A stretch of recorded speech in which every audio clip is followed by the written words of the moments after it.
Ikhwana fi din, azakumullah. Senin pekan lalu kita sampaikan sikap ulama terhadap tauhid. Di antara 5 macam sikap ulama, satu di antaranya orang-orang yang menentang dakwah tauhid. Orang-orang yang tidak suka dengan dakwah tauhid dengan alasan karena tauhid itu bertentangan dengan kebiasaan mereka, tidak sesuai dengan tradisi mereka. Inilah yang kemudian yang memberikan laqab, panggilan-panggilan, sebutan-sebutan kepada dakwah tauhid dengan dakwah Wahabi. Dengan dakwah Wahabi. Nah, maka di bagian yang ke-11 ini penulis rahimahullahu ta'ala menurunkan judul pengertian Wahabi. Wahabi itu apa sih? Kita satukan persepsi, jangan kita gagal faham tentang Wahabi itu sendiri. Kita di halaman 59. Biasa orang-orang melontarkan istilah Wahabi kepada setiap orang yang melanggar tradisi. Kalau tradisinya musyrik, lalu ada yang mencoba meluruskan, ada yang mencoba menasihati supaya meninggalkan kesyirikan, supaya mentauhidkan Allah, maka orang itu pasti akan disebut Wahabi.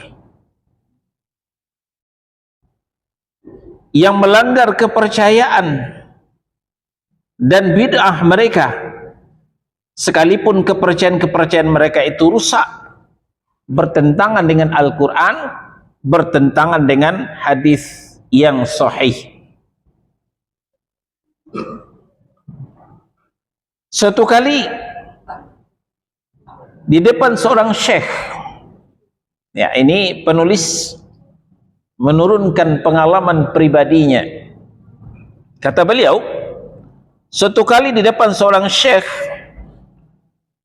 penulis membacakan hadis riwayat Abdullah ibnu Abbas yang terdapat dalam kitab Arba'in An-Nawawiyah. Ya, hadis ini diriwayatkan oleh Imam At-Tirmidzi. Kata Nabi sallallahu alaihi wasallam, "Idza sa'alta fas'alillah wa idza sta'anta fasta'in billah." Jika kau memohon, maka mohonlah kepada Allah. Jika kau minta pertolongan, maka mintalah pertolongan kepada Allah. Penulis buku ini membacakan hadis ini kepada seorang syekh. Penulis sungguh kagum terhadap keterangan Imam An-Nawawi di dalam Arba'in An-Nawawiyah itu. Lalu ketika beliau mengatakan, kemudian jika kebutuhan yang dimintanya menurut tradisi di luar batas kemampuan manusia, seperti meminta hidayah, ya, meminta ilmu, meminta kesembuhan dari sakit, meminta kesehatan, maka hal tersebut mesti dimintanya hanya kepada Allah semata. Dia tidak boleh meminta kepada selain Allah subhanahu wa ta'ala. Demikian uraian Imam An-Nawawi dalam kitabnya Arba'in An-Nawawiyah. Namun jika hal di atas dimintanya kepada makhluk, maka itu amat tercela. Amat tercela, dia jatuh kepada kemusyrikan.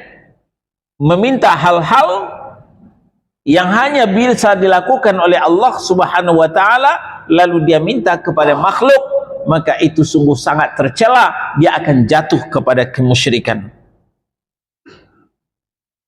Ini masih keterangan Imam An-Nawawi dalam kitabnya Arba'in An-Nawawiyah dalam mengulas hadis idza sa'alta fas'alillah wa idza sta'anta fasta'in billah.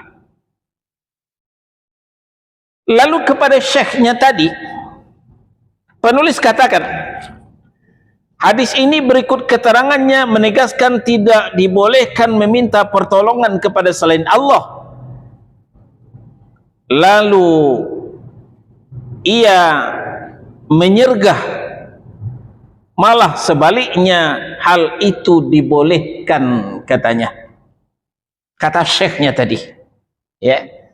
Ketika hadis yang mulia ini dan ulasan daripada Imam An-Nawawi rahimahullahu ta'ala disampaikan kepada syekh, malah syekh membantah.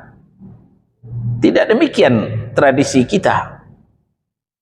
Bukan begitu yang biasa kita lakukan. Meminta kepada selain Allah itu dibolehkan. Ya, seperti yang dilakukan oleh orang-orang sufi, oleh orang-orang Syiah, meminta kepada orang mati di batu-batu kuburan. Lalu penulis bertanya kepada seorang syekh tadi, apa dalil Anda? Aina dalil, mana dalil yang membolehkan kita minta kepada selain Allah untuk membantah hadis yang mulia tadi, idza sa'alta fas'alillah wa idza sta'anta fasta'in billah. Lalu syekh itu ternyata marah sambil berkata dengan suara yang tinggi, sesungguhnya bibiku berdoa, wahai Syekh Sa'ad. Ya, dia memohon pertolongan kepada Syekh Sa'ad yang dikuburkan di dalam masjidnya. Jadi ternyata syekh ini dipengaruhi akidahnya oleh bibinya, sementara bibinya sering berdoa kepada Syekh Sa'ad yang dikubur di masjidnya. Nah, ini cerita pengalaman daripada penulis ini. Maka aku bertanya kepadanya, wahai bibiku, apakah Syekh Sa'ad dapat memberi manfaat kepadamu? Lalu bibi menjawab, aku berdoa meminta kepadanya sehingga dia menyampaikannya kepada Allah, lalu Allah menyembuhkanku. Demikian komentar bibi si syekh menerangkan kepada syekh, lalu syekh menerangkan kepada penulis kitab ini. Lalu penulis berkata, ya, penulis kitab ini Syekh Muhammad bin Jamil Zainu. Penulis berkata, sesungguhnya engkau adalah seorang yang alim, seorang ulama, wahai syekh. Engkau banyak habiskan umurmu untuk membaca kitab-kitab. Tetapi sangat disayangkan, sungguh mengherankan, ternyata engkau justru mengambil akidah dari bibimu yang bodoh itu. Langsung saja, ya, penulis menyampaikan seperti itu. Awalnya saya kagum kepadamu syekh, engkau seorang ulama, engkau seorang yang alim, telah banyak kitab yang kau pelajari. Ternyata kau mengambil akidah dari bibimu yang bodoh itu, kata Syekh Muhammad bin Jamil Zainu.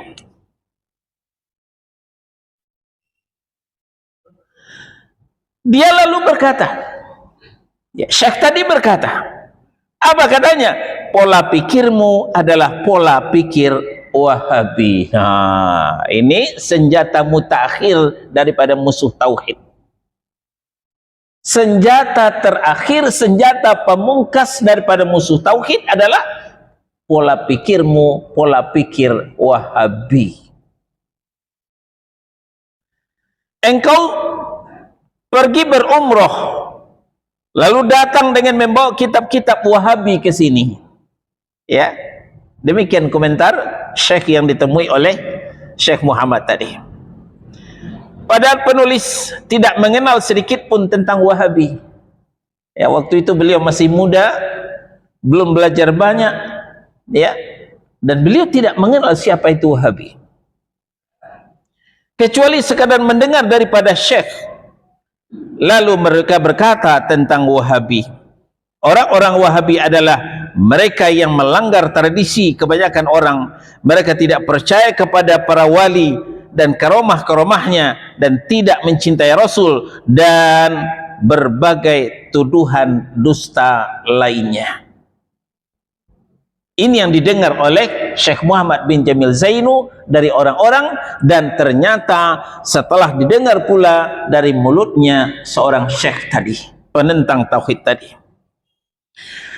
Lalu aku berkata dalam hati, kata Syekh Muhammad, kata penulis kitab ini, jika orang-orang Wahabi adalah mereka yang percaya hanya kepada pertolongan Allah semata, dan percaya bahwa yang menyembuhkan hanyalah Allah, maka aku wajib mengenal Wahabi lebih jauh.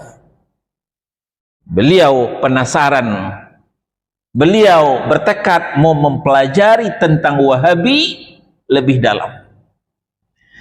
Kemudian penulis bertanya kepada jamaah, sehingga penulis mendapatkan informasi bahwa pada setiap Kamis sore mereka menyelenggarakan pertemuan untuk mengkaji pelajaran tafsir, pelajaran hadis, dan pelajaran fikih. Syekh Muhammad mencari informasi, mencari tahu kepada orang-orang Wahabi, kepada jamaah Wahabi, kapan ada kajian Wahabi. Maka dikatakanlah setiap Kamis sore akan datang seorang syekh Wahabi yang akan menyampaikan tafsir, menyampaikan hadis, menyampaikan fikih.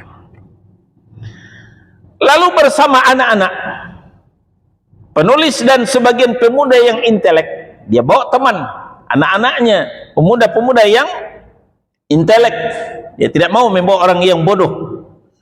Lalu penulis mendatangi majelis mereka, majelis Wahabi itu. Lalu kami masuk ke sebuah ruangan yang besar. Sejenak kami menanti, sampai tidak berapa lama datanglah seorang syekh yang sudah lanjut usia, lalu masuk ke dalam ruangan. Lalu beliau memberikan salam kepada kami dan menjabat tangan semua hadirin, dimulai dari sebelah kanan. Lalu beliau duduk di kursi, dan tak seorang pun berdiri untuknya. Ini satu poin yang dicatat oleh Syekh Muhammad bin Jamil Zainu. Ternyata Syekh Wahabi datang menyalami orang-orang dan duduk di kursi, tidak seorang pun berdiri untuk menyambut syekhnya itu. Sementara selama ini kalau datang tokoh sambut berdiri, datang tokoh sambut berdiri. Ternyata Syekh Wahabi tidak seperti itu. Ini satu poin yang dicatat oleh Syekh Muhammad Jamil Zainu, penulis kitab ini. Ini adalah seorang yang tawadhu, rendah hati, tidak suka orang berdiri untuknya untuk dihormati. Lalu Syekh membuka pelajaran dengan ucapan innal hamdalillah nahmaduhu wa nasta'inuhu wa nastaghfiruh, seperti yang sering kita dengar dari ustaz-ustaz kita. Sesungguhnya segala puji hanya untuk Allah. Kepada Allah kami memuji, memohon pertolongan dan ampunan. Dan selanjutnya hingga selesai, sebagaimana Rasulullah SAW biasa membuka dan yang sering kita sebut dengan khutbatul hajjah. Kemudian syekh itu memulai bicara dengan menggunakan bahasa Arab.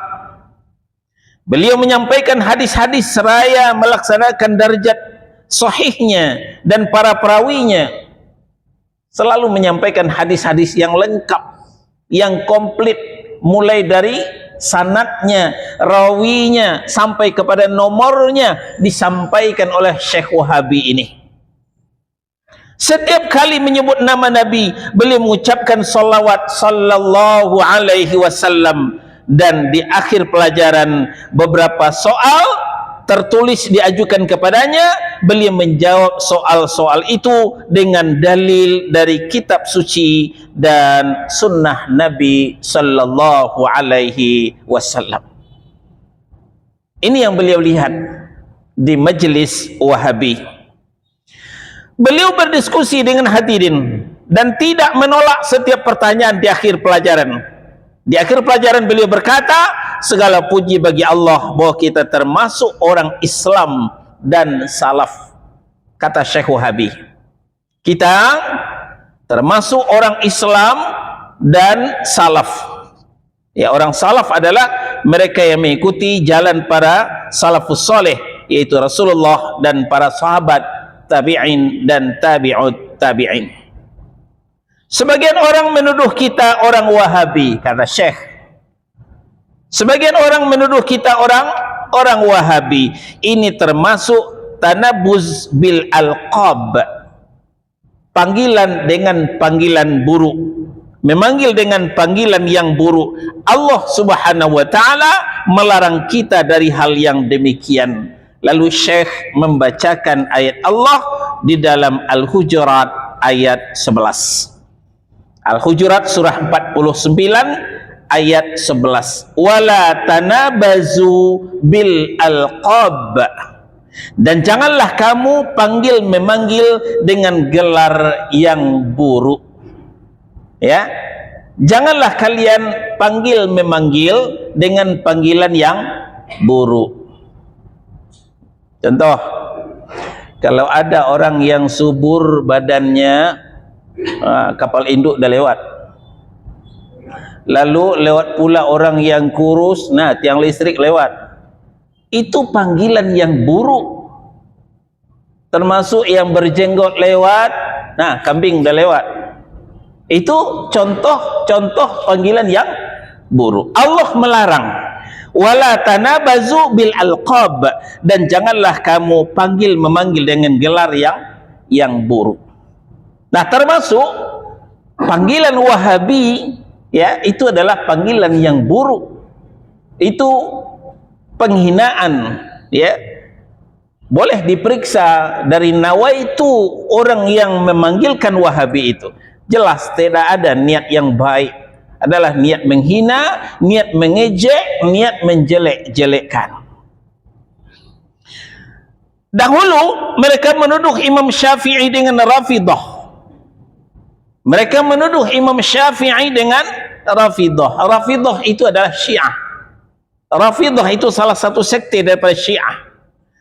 Beliau lalu membantah mereka dengan mengatakan, jika Rafidah berarti mencintai keluarga Muhammad sallallahu alaihi wasallam, maka hendaknya jin dan manusia menyaksikan bahwa sesungguhnya aku adalah Rafidah. Kalau memang karena aku mencintai keluarga Nabi dikatakan aku Rafidah, maka saksikanlah sekarang, wahai jin, wahai manusia, kata Imam Syafi'i, aku adalah Rafidah. Maka kita juga membantah orang-orang yang menuduh kita Wahabi dengan ucapan salah seorang penyair, ya, jika pengikut Muhammad sallallahu alaihi wasallam adalah Wahabi, maka aku berikrar bahwa sesungguhnya aku adalah Wahabi. Maka jangan pula merasa terhina dengan panggilan Wahabi. Jangan berkecil hati kalau dipanggil Wahabi. Jangan marah kalau dipanggil Wahabi. Kalau memang karena kita mentauhidkan Allah, kalau memang karena kita mengikut sunnah Rasul, kita dipanggil Wahabi, bergembiralah kalau dituduh Wahabi. Sebagaimana Imam Syafi'i tidak mengapa dipanggil Rafidah, gara-gara mencintai keluarga Nabi sallallahu alaihi wasallam. Penulis melanjutkan ceritanya. Ketika pelajaran usai, kami keluar bersama-sama sebagian pemuda. Kami benar-benar dibuat kagum oleh ilmu dan kerendahan hatinya. Bahkan aku mendengar salah seorang mereka berkata, inilah syekh yang sesungguhnya. Inilah ulama yang sesungguhnya. Pertama, tidak gila dengan penghormatan, tidak butuh orang duduk tegak berdiri untuk menyambutnya.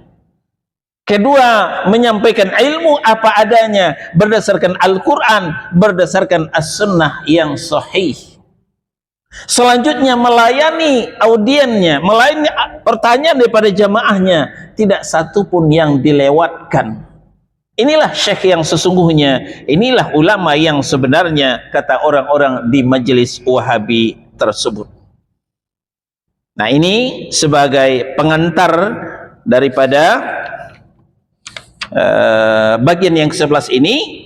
Penulis menceritakan pengalamannya di waktu muda, ya, ketika berdialog dengan seorang syekh di tempat tinggalnya. Kita lanjut kepada subjudul nomor A, pengertian Wahabi. Baru kita masuk kepada pengertian Wahabi. Musuh-musuh tauhid memberi gelar Wahabi kepada setiap muwahhidun, kepada setiap muwahhid. Muwahhid itu adalah orang yang bertauhid, ya. Jadi setiap orang bertauhid, mengesahkan Allah, setiap orang menentang syirik, itu akan dipanggil Wahabi. Nisbat kepada Muhammad bin Abdul Wahhab, ya. Jika mereka jujur, mestinya mereka mengatakan Muhammadi, bukan Wahabi. Karena yang dituding Wahabi itu namanya adalah Muhammad bin Abdul Wahhab, ya. Yang Wahhab itu bapaknya, namanya sendiri adalah Muhammad bin Abdul Wahhab At-Tamimi.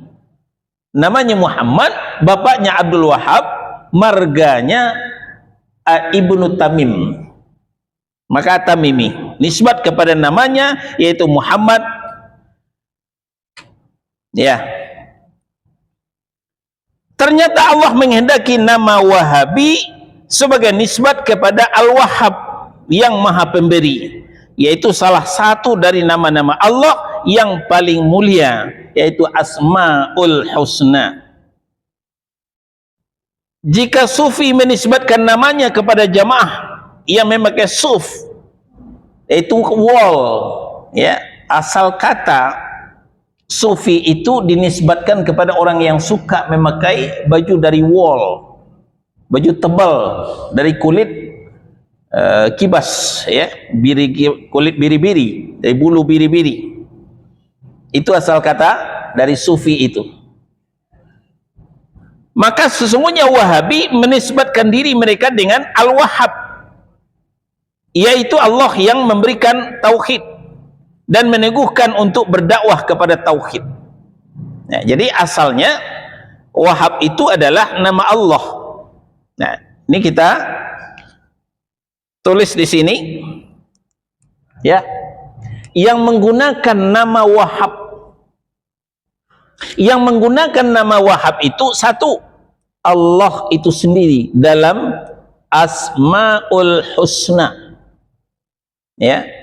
Dalam tauhid asma wa sifat kita sudah belajar di kitab tauhid, ya, di jilid 1 bab asma wa sifat. Salah satu sifat Allah itu, salah satu nama Allah itu Wahhab, artinya Maha Pemberi.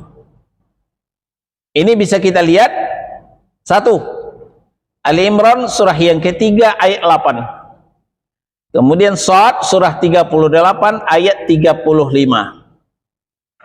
Kita buka mushaf. Pertama Ali Imran surah yang ketiga ayat 8. Ya, Allah mengajarkan kita sebuah doa. Rabbana la tuzigh qulubana ba'da idh hadaitana wa hab lana min ladunka rahmah innaka antal wahhab. Apa artinya? Wahai Rabb kami, janganlah kau gelincirkan kami, la tuzigh qulubana, jangan kau gelincirkan hati kami, ba'da idh hadaitana, setelah engkau berikan hidayah, setelah kau berikan petunjuk, wahab lana min ladunka rahmah,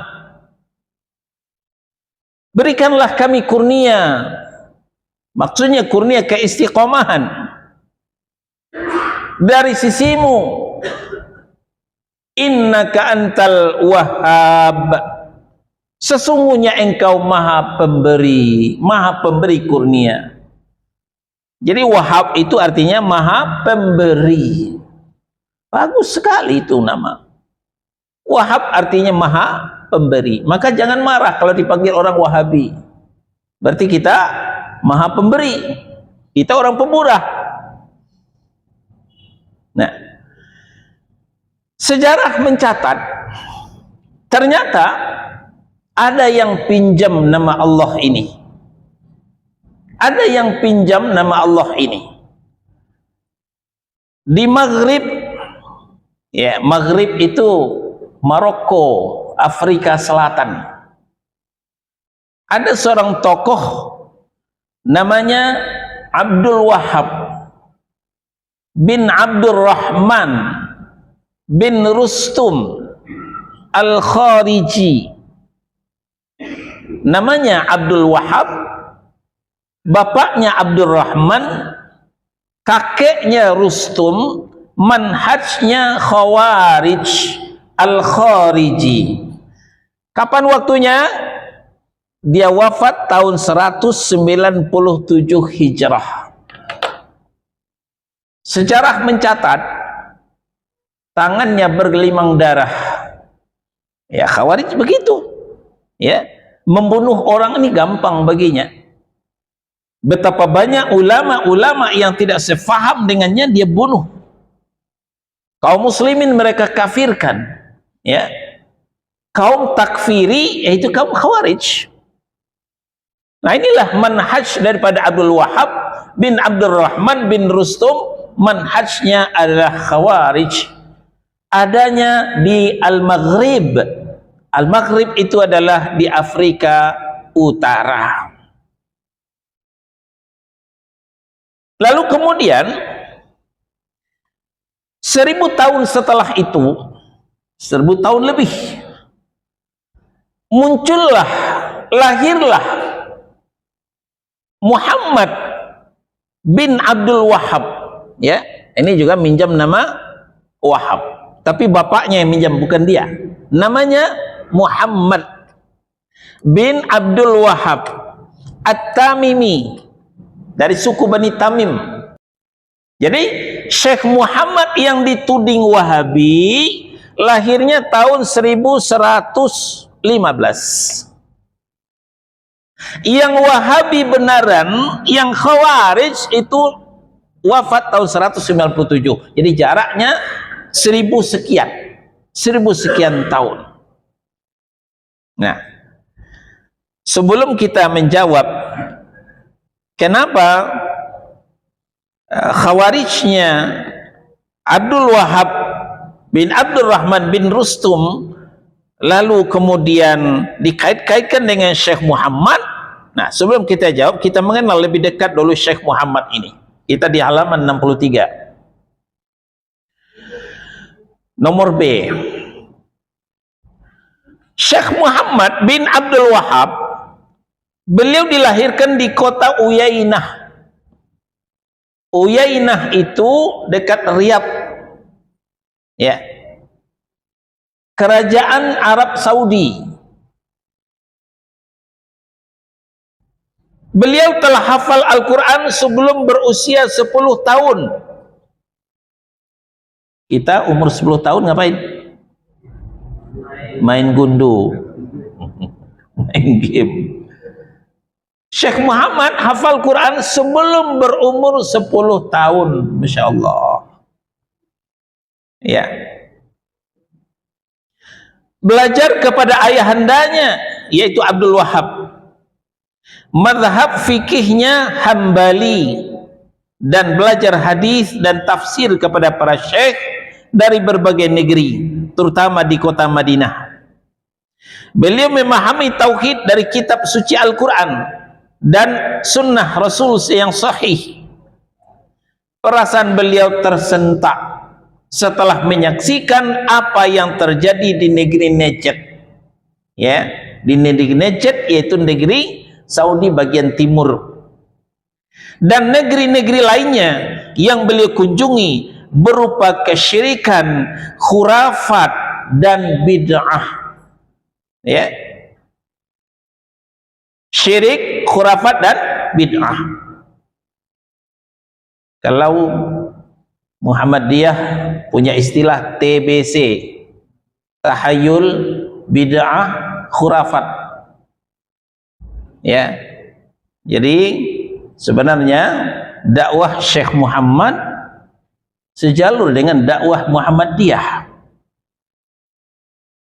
Lalu kenapa sekarang mencuat Muhammadiyah marah kepada salaf, Wahabi ikut pula membuli Wahabi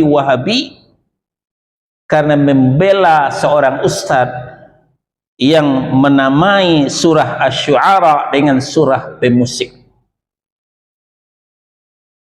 Ada ustadz yang merubah nama surah dalam Al-Quran, surah Asy-Syu'ara tadinya surah penyair dirubah dengan surah pemusik. Lalu diingatkan oleh seorang ustadz dari salaf. Nah, akhirnya karena ustadz yang merubah nama surah ini menamakan dirinya dari Muhammadiyah, nah maka sebagian Muhammadiyah ikut uring-uringan, ikut pula membuli Wahabi dan Wahabi, Salafi Wahabi. Itu yang terjadi pada saat ini. Kita prihatin, kita diadu domba sesama kaum muslimin. Pendakwah sunnah ya sudah berhasil diadu domba. Nah, jadi kita perhatikan dakwah beliau ya memerangi kesyirikan, khurafat dan bid'ah. Demikian juga soal pengkultusan kuburan, suatu hal yang bertentangan dengan ajaran Islam yang benar. Tidak terkecuali di jantung kota Makkah, ya, di pusat Islam, di Baqi', di Ma'la, ya, di lereng Uhud, itu ada di Makkah, Madinah. Baqi' di Madinah, Ma'la di Makkah, ya. Apa yang terjadi di situ? Mereka mengkultus kuburan-kuburan para sahabat, termasuk kuburan-kuburan istri Rasulullah sallallahu alaihi wasallam. Kuburan dibikin menjulang tinggi. Nah, lalu kemudian dibuat kubah. Ya, kuburan itu dibuat kubah. Ya, terbayang kubah at-taqwa? Wah, itulah kira-kira gambarannya. Jadi bikin kubah-kubah seperti itu. Nah, di bawah kubah itu banyak terdapat surat-surat dari kaum muslimin. Biasanya surat itu addressnya kepada orang hidup. Nah, ini anehnya, surat itu addressnya kepada orang yang sudah meninggal. Tidak terkecuali istri Nabi sallallahu alaihi wasallam, Khadijah radhiyallahu anha. Apa isi surat itu? Wahai Khadijah radhiyallahu anha, karena anda adalah istri kesayangan Rasulullah sallallahu alaihi wasallam, sampaikanlah doa kami kepada Rasulullah supaya nanti Rasulullah menyampaikan doa kami kepada malaikat Jibril, dan akhirnya supaya malaikat Jibril menyampaikan doa kami kepada Allah subhanahu wa ta'ala. Itu isi surat yang ada di bawah kubah, ya, di kuburan-kuburan para sahabat, termasuk kuburan Khadijah radhiyallahu anha. Jadi saudara-saudara, ternyata bukan hanya kesyirikan, tapi kebodohan. Doa transit seperti naik Transjakarta. Ya, coba kita naik di depan Rawa Selatan, halte busway Rawa Selatan. Kita mau ke Kampung Rambutan, kita mau ke Kampung Melayu, nggak bisa langsung naik sampai di Senen, transit, ganti busway yang lain, baru sampai di Melayu. Kalau nggak transit ya ke Harmoni sampainya, ke Juanda sampainya. Nah, dulu orang-orang di masa Syekh Muhammad begitu berdoa, bertawassul seperti itu, tidak langsung. Padahal Allah berfirman, ud'uni astajib lakum. Berdoalah langsung kepadaku, akan kuijabah doamu. Al-Mu'min surah yang ke-40 ayat 60. Emang tidak boleh tawasul, Ustaz? Boleh, tapi bukan dengan orang mati. Bertawasul dengan nama dan sifat Allah. Walillahil asma'ul husna fad'uuhu biha. Milik Allah lah nama-nama yang baik, maka berdoalah kepada Allah dengannya, dengan menggunakan nama-nama Allah yang baik itu. Al-A'raf surah yang ke-7 ayat 180. Atau bertawasul dengan doa orang soleh. Ini sering dilakukan oleh para sahabat, meminta doa kepada Rasulullah sallallahu alaihi wasallam.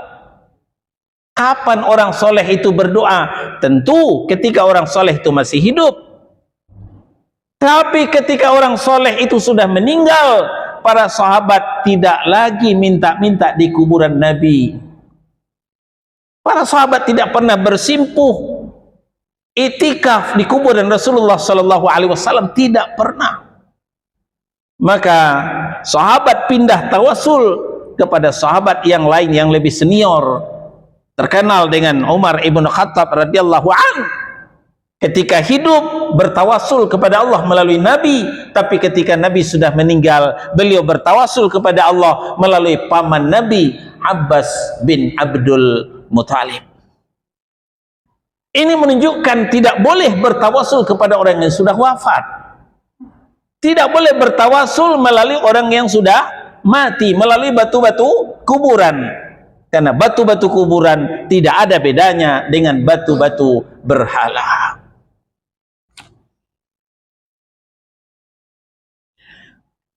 Beliau banyak mendengar banyak wanita di negerinya bertawasul dengan pohon kurma. Innalillah, dengan pohon kurma. Pohon kurma yang besar. Mereka berkata, wahai pohon kurma yang paling agung dan besar, aku menginginkan suami sebelum tahun ini. Ada wanita nggak laku, udah tua nggak dapat suami, lalu dia merengek-rengek di depan pohon kurma, meminta kepada pohon kurma supaya dapat suami pada tahun ini. Begitu kemusyrikan di masa Syekh Muhammad. Di Hijaz, ia melihat pengkultusan kuburan para sahabat, keluarga Nabi, Ahlul Bait, serta kuburan Rasulullah sallallahu alaihi wasallam. Hal yang sesungguhnya tidak boleh dilakukan kecuali hanya kepada Allah semata. Tadi telah kita sampaikan. Di Madinah, beliau mendengar permohonan istighatsah kepada Rasulullah serta berdoa memohon kepada selain Allah yang sungguh bertentangan dengan Al-Quran dan sabda Rasulullah sallallahu alaihi wasallam. Sebagaimana Yunus surah yang ke-10 ayat 106, wala tad'u min dunillahi ma la yanfa'uka wa la yadurruka fa in fa'alta fa innaka idzam minadh zalimin. Dan janganlah kamu menyembah, janganlah kamu menyeru apa-apa yang tidak memberi manfaat dan tidak pula memberi mudarat kepadamu selain Allah. Sebab jika kamu berbuat yang demikian itu, sesungguhnya kamu akan termasuk orang-orang yang zalim, artinya orang yang musyrik. Zalim dalam ayat ini berarti syirik. Suatu kali Rasulullah sallallahu alaihi wasallam berkata kepada anak pamannya Abdullah ibnu Abbas, "Idza sa'alta fas'alillah wa idza ista'anta fasta'in billah." Ya, tadi hadis ini sudah kita bacakan. Dibacakan oleh Syekh Muhammad. Awalnya ini adalah pesan Nabi kepada Abdullah ibnu Abbas di waktu kecil. Jika kau meminta, mintalah kepada Allah. Jika kau minta tolong, minta tolonglah kepada Allah subhanahu wa ta'ala. Sangat jauh bertentangan dengan apa yang dilihat di kampungnya sendiri, ya, di Riyadh, di Hijaz, di Madinah. Sungguh bertentangan sekali. Maka Syekh Muhammad bin Abdul Wahab menyeru kaumnya kepada tauhid dan berdoa memohon kepada Allah semata, sebab dialah yang maha kuasa, yang maha menciptakan, sedangkan selainnya adalah lemah dan tidak kuasa menolak bahaya darinya dan dari orang lain.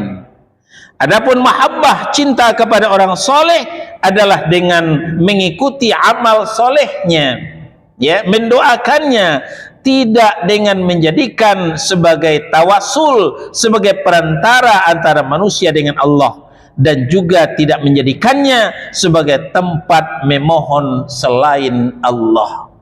Ya. Lalu timbul pertanyaan, kalau memang sebagus ini ajaran Syekh Muhammad bin Abdul Wahab, lalu apa persoalannya kok selalu dibuli Wahabi? Ya, nah, ini kasusnya karena sakit hati. Ya, kenapa sakit hati? Ya, karena kebiasaan-kebiasaan yang sebahagiannya menghasilkan falas dan fulus. Ya, ada proyek di balik itu ternyata tergusur. Nah, maka yang pertama kali meradang dengan dakwah Syekh Muhammad ini adalah Syiah dan Sufiyah. Karena memang Syiah dan Sufiyah yang biasanya menyembah kuburan, yang mengagungkan, mengkultus kuburan-kuburan orang saleh. Nah, inilah yang menggulirkan kemudian isu Wahabi. Jadi Syiah terutama mengambil baju Abdul Wahab bin Abdul Rahman bin Rustum Al-Khariji yang bergelimang darah tadi kita sampaikan, lalu menyangkutkan ke pundaknya Syekh Muhammad bin Abdul Wahab. Ini jelas fitnah, ya. Mengatakan Wahabi antek Yahudi, Wahabi teroris. Semua itu tidak terbukti. Jangankan teroris, meledakkan bom, membakar rokok saja Wahabi tidak mau. Pengikut Wahabi tidak mau membakar rokok, jangankan membakar bahan peledak, meledakkan bom. Dikatakan antek Yahudi, dakwah salaflah, dakwah Wahabilah yang terus gencar khaliful musyrikin, khaliful Yahud, selisih orang musyrik, selisih orang-orang Yahudi. Ternyata kemarin beredar video siapa yang bertandang dan salaman berangkulan dengan Yahudi di Israel. Ternyata yang selama ini yang nyanyi-nyanyi Wahabi. Ternyata yang selama ini nyanyi-nyanyi Wahabi. Udah masuk ya? Ya kita istirahat dulu, silakan muazin.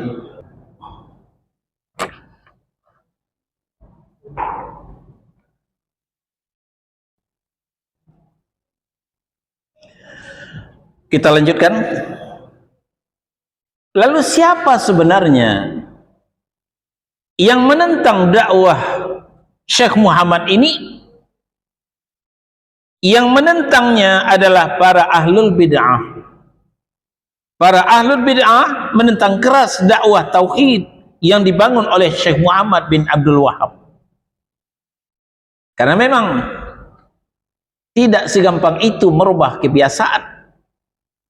Mereka sudah terbiasa berbuat syirik, sudah ternina bobokkan oleh syaitan. Wa zayyana lahumus syaitanu a'malahum, dan syaitan telah menghiasi perbuatan-perbuatan menyimpang mereka, perbuatan-perbuatan salah mereka, lalu dihiasi oleh syaitan sepertinya baik, sepertinya bagus. Nah, maka ketika menganggap cara beribadah mereka baik, bagus, lalu dikritik, dinasihati oleh Syekh Muhammad, akhirnya mereka marah kepada Syekh Muhammad. Ini tidak mengherankan sebab musuh-musuh tauhid telah ada sejak zaman Rasulullah sallallahu alaihi wasallam. Bahkan mereka merasa heran terhadap dakwah tauhid. Ini diabadikan Allah dalam surah Shad ayat 5. Aja'alal alihata ilaha wahida inna hadza la syai'un ujab. Mengapa ia menjadikan Tuhan itu yang itu saja, ya? Mengapa ia menjadikan Tuhan-Tuhan itu yang satu saja? Sesungguhnya ini benar-benar suatu hal yang sangat mengherankan, kata mereka. Tuhan mereka banyak, Lata, Uzza, Hubal, Manat, ya, bisa dipegang lagi, bisa dilihat lagi. Lalu diajak oleh Rasul kita, wa ilahukum ilahu wahid. Tuhanmu itu adalah Tuhan yang esa. Mengherankan mereka. Sungguh ini suatu hal yang mengherankan, kata mereka. Sudah Tuhannya satu, lalu tidak kelihatan lagi. Musuh Syekh Muhammad mulai membuat perbuatan kejinya dengan memerangi dan menyebarluaskan berita-berita bohong. Bahkan mereka bersekongkol untuk membunuh Syekh Muhammad dengan maksud agar dakwahnya terputus dan tidak berkelanjutan. Tetapi Allah menjaganya dan memberinya penolong sehingga dakwah tauhid tersebar luas di Hijaz dan di negara-negara Islam lainnya. Dan ini juga banyak terulang oleh penentang-penentang tauhid, oleh ahlul bid'ah. Nah, ini daerah kita dari Masjid Wahabi ini, hati-hati. Mereka memprovokasi umat, memprovokasi jamaah supaya jangan menerima dakwah tauhid. Inilah penentang-penentang tauhid. Meskipun demikian, hingga saat ini masih ada pula sebagian orang yang menyebarluaskan berita bohong ini. Misalnya, mereka mengatakan dia Syekh Muhammad bin Abdul Wahab adalah pembuat mazhab yang kelima. Padahal tadi di riwayat hidup beliau telah kita sampaikan, beliau bermazhab Hanafi, mengambil daripada Ahmad bin Hanbal. Ya. Dan mereka mengatakan orang-orang Wahabi tidak mencintai Rasul. Pada tadi kita sampaikan, setiap beliau menyampaikan kajian selalu menyebut nama Rasul, mengiringi dengan salawat sallallahu alaihi wasallam. Dan beliau Syekh Muhammad bin Abdul Wahab juga membuat Mukhtasar Sirah Nabawiyah, ya, Mukhtasar Sirah Rasul. Ini menunjukkan kecintaan beliau terhadap Rasulullah sallallahu alaihi wasallam. Namanya sendiri sama dengan nama Rasulullah sallallahu alaihi wasallam. Seandainya mereka mau mempelajari kitab-kitab beliau dengan penuh kejujuran, niscaya mereka akan menemukan Al-Quran, As-Sunnah dalam ucapan sahabat sebagai rujukan daripada Syekh Muhammad bin Abdul Wahab. Seorang yang dapat terpercaya memberitahukan kepada penulis bahwa ada salah seorang ulama yang memperingatkan dalam pengajiannya dari ajaran Wahabi. Nah, ini beliau menceritakan lagi, ada seorang syekh mengingatkan jamaahnya, awas ajaran Wahabi, ya. Suatu hari salah seorang dari hadirin memberinya sebuah kitab tulisan daripada Syekh Muhammad bin Abdul Wahab, ya, diberikan sebuah kitab kepada syekh yang mendoktrin jamaahnya tadi, awas dakwah Wahabi, awas faham Wahabi. Lalu ada yang memberinya sebuah kitab. Kitab itu adalah tulisan daripada Syekh Muhammad bin Abdul Wahab. Tapi sebelum diberikan, kafirnya ini disobek, sehingga nama Syekh Muhammad bin Abdul Wahab sudah tidak ada lagi. Ulama itu membaca kitab tersebut dan amat kagum. Setelah dibaca berulang kali, Syekh tadi kagum dengan kandungan kitab tadi. Setelah mengetahui siapa penulis buku yang dibacanya, mulailah ia memuji Muhammad bin Abdul Wahhab. Paham ceritanya? Ya. Ada seorang guru, seorang syekh yang selalu mendoktrin jamaahnya, awas dakwah Wahabi, awas faham Wahabi. Lalu ada seseorang ngasih buku. Buku ini adalah tulisan Syekh Muhammad bin Abdul Wahhab yang dibuli itu, tapi kafirnya disobek sehingga nama penulisnya nggak ada. Setelah dibaca berulang-ulang, kecantol dengan isinya, bagus ini buku. Lalu dikasih tahu siapa penulisnya, penulisnya Syekh Muhammad bin Abdul Wahhab. Baru kemudian dia sadar ternyata Wahabi itu tidak sesat seperti yang dia gambarkan selama ini. Nah, kesimpulan, tak kenal maka tak sayang maka tak cinta. Itulah gambaran kaum muslimin pada hari ini terhadap dakwah Syekh Muhammad bin Abdul Wahhab yang seringkali dibuli itu. Nah, maka kewajiban kita lah untuk memperkenalkan dakwah Syekh Muhammad bin Abdul Wahhab ini, dakwah tauhid ini kepada keluarga kita, famili kita, tetangga kita, masyarakat kita. Baik, sampai di sini. Ada pertanyaan, silahkan.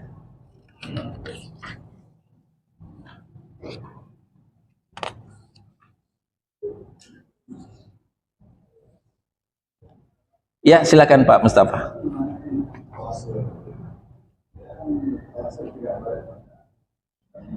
Ya.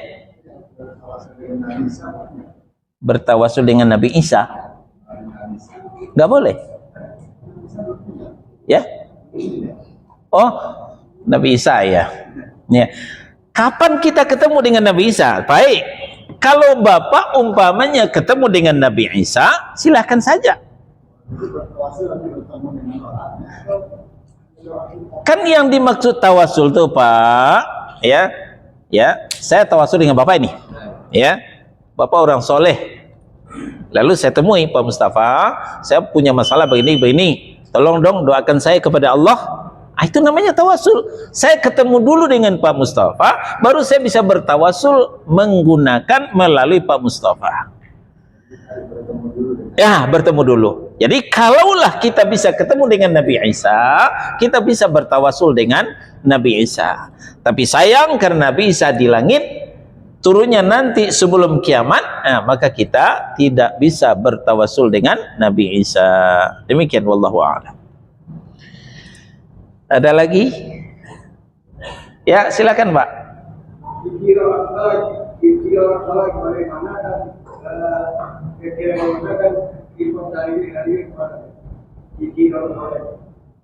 Zikir.